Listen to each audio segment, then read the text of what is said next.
Hi everyone, I hope everybody is great. आज के इस वीडियो में हम ड्रॉप शिपिंग के बारे में देखते हैं कि ड्रॉप शिपिंग क्या होता है ई कॉमर्स में। इस वीडियो में हम पहले तो उसकी बेसिक डेफिनेशन देखेंगे, फिर उसको डायग्राम से मैं एक्सप्लेन करूँगा। उसके बाद ड्रॉप शिपिंग की क्या एडवांटेज और डिसएडवांटेज और आप प्रॉन्स एंड कॉन्स भी कह सकते हो क्या होता है। तो गाइज स्टार्ट करते हैं। ड्रॉप शिपिंग एक रिटेल मॉडल होता है। Retail model in the sense कि ये एक मॉडल होता है जो अलाउ करता है स्टोर्स जितने भी होते हैं to sell the product without keeping any physical inventory. इसका क्या मतलब होता है कि ये स्टोर्स को इसका यूज़ करके, इस मॉडल का यूज़ करके स्टोर्स किसी भी प्रोडक्ट को सेल कर सकते हैं without keeping any physical inventory. Physical inventory मतलब उस प्रोडक्ट को विदाउट स्टोर किए। अब आप सोच रहे होगे कि विदाउट स्टोर करे, उसके पास कोई स्टोरेज नहीं है प्रोडक्ट का, तो कोई भी स्टोर कैसे प्रोडक्ट को सेल करेगा। तो इसमें एक सिंपल प्रोसेस होता है कि ड्रॉप शिपिंग में retailer sells the product to the customer. Retailer जो होता है वो प्रोडक्ट को कस्टमर को सेल कर देता है। ओके, देन अब उसके पास जो ऑर्डर रिसीव होता है उस प्रोडक्ट के रिगार्डिंग, तो उस ऑर्डर को थर्ड पार्टी सप्लायर होते हैं जो एक एज अ बैकअप की तरह काम करते हैं उस स्टोर के लिए। तो वो उनको पास ऑन कर देता है उस ऑर्डर को, और वो ऑर्डर पास ऑन करने के बाद जब थर्ड पार्टी सप्लायर को वो ऑर्डर मिलता है तो वो उस ऑर्डर के रिगार्डिंग जो भी प्रोडक्ट है वो उसको कस्टमर को डायरेक्टली सर्व कर देता है। तो बेसिकली क्या होता है, इसमें जो स्टोर होता है वो एक मीडिएटर की तरह काम करता है कि ये कस्टमर से ऑर्डर रिसीव करेगा किसी भी प्रोडक्ट का, और उस ऑर्डर में से कुछ अपना प्रॉफिट रखेगा जो स्टोर होगा, और उसके बाद उस प्रॉफिट को लेने के बाद वो उस ऑर्डर को थर्ड पार्टी सप्लायर को दे देगा जो जिसके पास एक्चुअल इन्वेंट्री होती है और उस प्रोडक्ट की स्टोरेज होती है। अब third party supplier directly customer को ऑर्डर वो शिप कर देगा। Okay, so drop shipping seller do not need to invest any product inventory, warehouse और storage space and do not handle the fulfillment process। तो drop shipping में क्या होता है, जो सेलर होता है, जैसे हम अभी स्टोर बोल रहे थे, ड्रॉप शिपिंग जैसे सेलर भी कहते हैं, तो उसे कोई भी अपनी फिजिकल इन्वेंट्री मेंटेन करने की ज़रूरत नहीं होती, किसी भी वेयर हाउस को क्रिएट करने की ज़रूरत नहीं होती।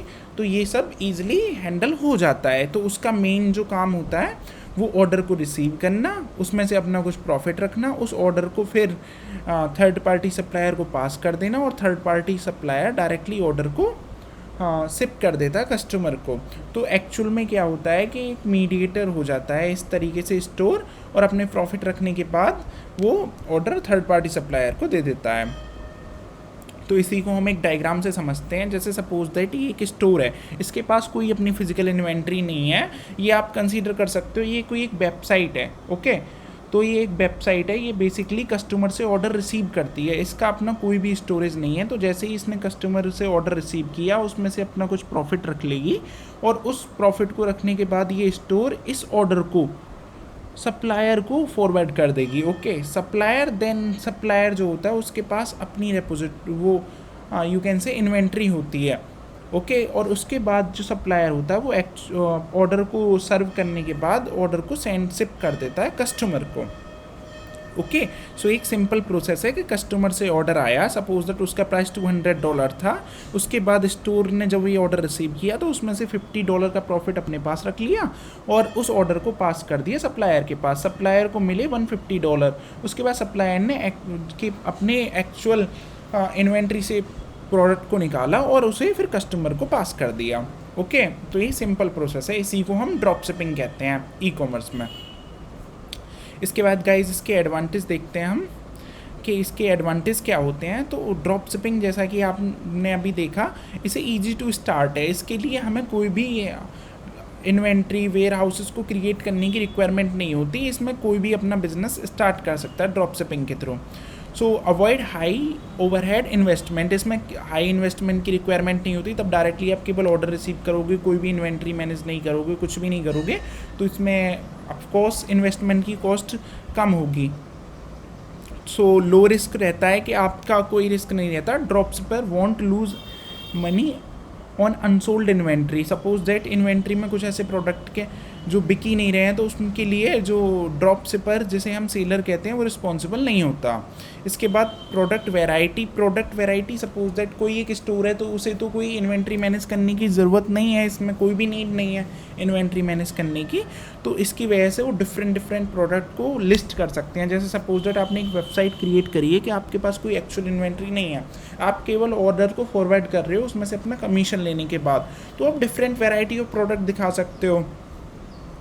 Avoid storage and shipping complications, तो इसकी वजह से ना तो हमें स्टोर करने की ज़रूरत पड़ती है उस प्रोडक्ट को, और शिपिंग कॉम्प्लिकेशन ये हैंडल करता है सप्लायर।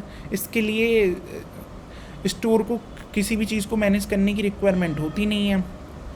जैसे इसके कुछ एडवांटेजेस हैं ऐसे उसके कुछ डिसएडवांटेज भी हैं।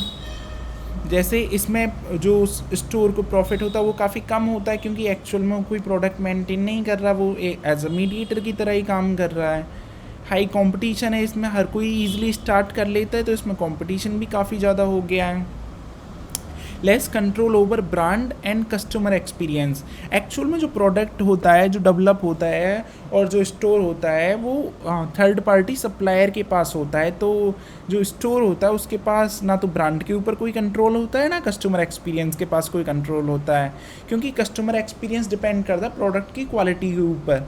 तो स्टोर तो इसमें एक मीडिएटर की तरह काम करता है, तो इसमें इसका कोई रोल नहीं होता। वो बस उसका काम होता है कि अपना ऑर्डर रिसीव करे, उसमें से प्रॉफिट ले और ऑर्डर को पास ऑन कर दे थर्ड पार्टी सप्लायर को।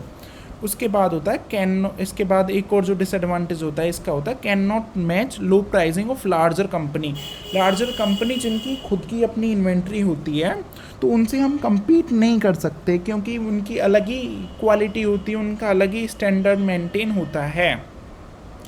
Less control over supply chain, तो इसका एक और ये डिसएडवांटेज है कि सप्लाई चेन पे स्टोर का कोई भी कंट्रोल नहीं होता।